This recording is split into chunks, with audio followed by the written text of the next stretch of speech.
देखिए, तो हम लोग कल क्या पढ़े थे, राउल का नियम। चलिए हम फिर से राउल का नियम एक बार समझाते हैं। राउल का नियम में दो केस होता है, जो एक केस को पढ़ चुके हैं, फिर भी उसको समझाते हैं। देखिए, तो राउल का नियम क्या होता है, भिन्न भिन्न बाइनरी सॉल्यूशन के वास्तव से संबंधित एक नियम प्रस्तुत किए, जिसे राउल का नियम कहते हैं। ठीक है, तो ये राउल के नियम में वाष्प दाब आता है। तो वाष्प दाब बारे में जाने, वाष्प दाब होता है क्या? तो क्या होता है, नियत ताप पर द्रव के ऊपर वाष्प द्वारा आरोपित दाब को वाष्प दाब कहते हैं, या वाष्प दाब कहलाता है। ठीक है, केस 1 में इस नियम के अनुसार नियत ताप पर वाष्पशील द्रव के विलयन में प्रत्येक अवयवों का आंशिक दाब उसके मूल प्रभाज के समानुपाती होता है। तो देखिए, आंशिक दाब उसके अवयव, अवयव मतलब क्या हो गया, एक चीज में मान लीजिए कि दो चार चीज को मिला दिया गया है, तो दो चार चीज में क्या है, वो प्रत्येक चीज का क्या अवयव हो गए। ठीक है, माना कि दो वाष्पशील द्रव ए तथा बी के आंशिक दाब XA और XB तथा कुल दाब P हो तो। ठीक है, अब देखिएगा, तो P जो होगा समानुपाती होगा XA के, और ये P समानुपाती होगा XB के। ठीक है, तो देखिए P की जगह हम क्या P1 भी ले सकते हैं, इस समानुपातिक चिन्ह यहाँ पे इक्वल टू, और इसके बदले में P नॉट A लिए हैं इंटू XA। चलिए, P की जगह हम P2 लेते हैं, समानुपातिक चिन्ह हटेगा तो कोई कांस्टेंट P नॉट B आएगा इंटू XB। डाल्टन के आंशिक दाब के नियम के अनुसार क्या होता है, P कुल यानी P total equal to P1 plus P2 plus P3 direct क्या होता है, Pn तक होता है। तो P total equal to P1 का वैल्यू क्या है, P not A into XA, तो P not A into XA plus P2 का वैल्यू क्या है, P2 का वैल्यू है, देखिए तो P2 का यहाँ वैल्यू दिख रहा होगा, P2 वैल्यू दिख रहा है यहाँ पे, P not B into XB, P not B into XB। देखिए इक्वल टू, तो इक्वल हो जाएगा P टोटल इक्वल हो जाएगा P नॉट A।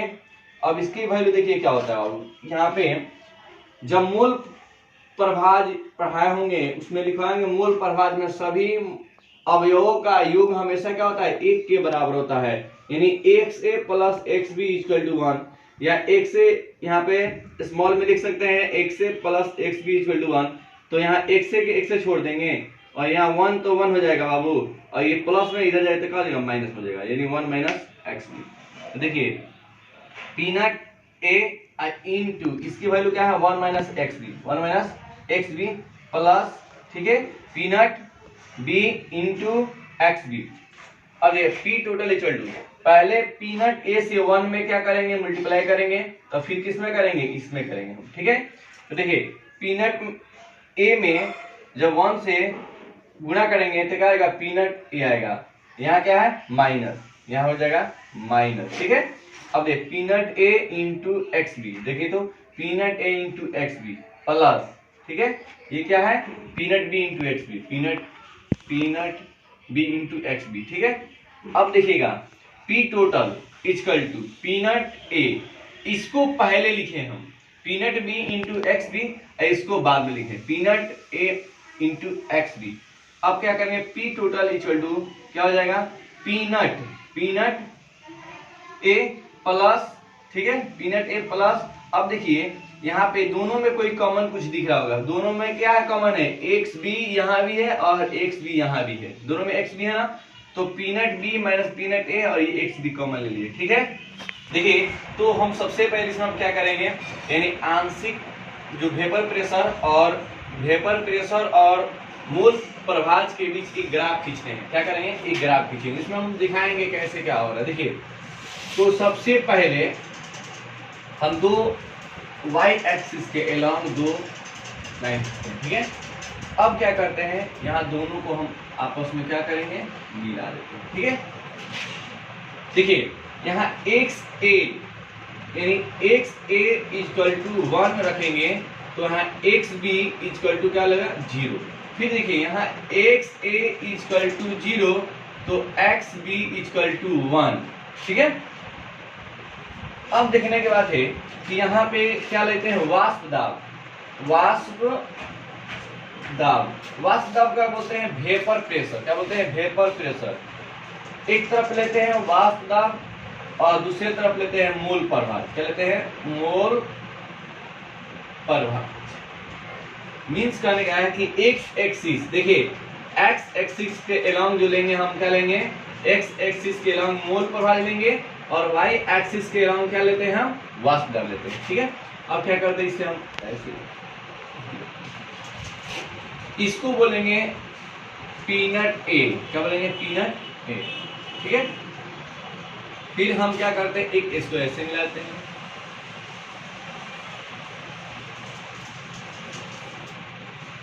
यहाँ पे इसको बोलेंगे पीनट बी, क्या बोलेंगे इसको, पीनट, यहाँ बोलेंगे पीनट ए हो जाएगा, ये क्या हो जाएगा, पीनट बी हो जाएगा। अब इसको क्या करते हैं, इसको हम आपस में क्या करते हैं, इसको आपस में मिलाते हैं। देखिए इसमें क्या हुआ, लेयर 1 है, लेयर 2 है और लेयर 3 है। ठीक है, तो एक जो हमारा ये लेयर 1, लेयर 2, लेयर 3, ठीक है, तो ये देख लिए लेयर 1, लेयर 2, लेयर 3। देखिए यहाँ पे थोड़ा पीनट पहले, ये पीनट बी होगा और ये पीनट क्या होगा, ए होगा। ठीक है, अब देखिए लेयर 1, तो ये लेयर 1 को बोलेंगे, मान लीजिए लेयर 1 को बोल रहे हैं पीनट क्या, हम ए माने हैं, लेयर 2 क्या माने हैं, पीनट बी। तो देखिए लेयर 3 जो होगा ना, वो पी बराबर होगा पीनट ए प्लस पीनट बी के। ये पी जो होगा, यानी लेयर जो 3 होगा, पीनट ए बराबर होगा किसका, पीनट ए प्लस पीनट बी के। ठीक है, तो अब देखिए ये लेयर 1 है ना, ये क्या है, यानी ये आपका सॉल्वेंट का, ये क्या है आपका विलायक, सॉल्वेंट का बोलते हैं विलायक का आंशिक दाब का वाष्प दाब है। और ये लेयर 2 क्या है, विलय का आंशिक दाब का, विलय का क्या है, आंशिक दाब का वाष्प दाब। और ये जो है आपका लेयर जो 3 है, लेयर 3 ये विलयन के आंशिक दाब का क्या है, वाष्प दाब है। ठीक है, तो इस तरह हम लोग ग्राफ को भी हम समझ लिए। अब हम पढ़ेंगे केस 2, क्या पढ़ेंगे बाबू, केस 2। कल केस 1 पढ़े थे, अब पढ़ेंगे हम लोग केस 2। ठीक है, तो देखिए हम लोग केस 2 पढ़ेंगे। केस 2 क्या होता है, नियत ताप पर किसी बाइनरी सॉल्यूशन का अवाष्प का सापेक्षिक अवनमन है ना, सापेक्षिक अवनमन उसके अवाष्पशील विलय के मूल प्रभाज के बराबर होता है। ठीक है, यानी नियत ताप पर किसी भी बाइनरी सॉल्यूशन का वाष्प में बाबू वाष्प दाब का सापेक्षिक अवनमन उसके अवाष्पशील विलय के मूल प्रभाज के क्या होता है, बराबर होता है।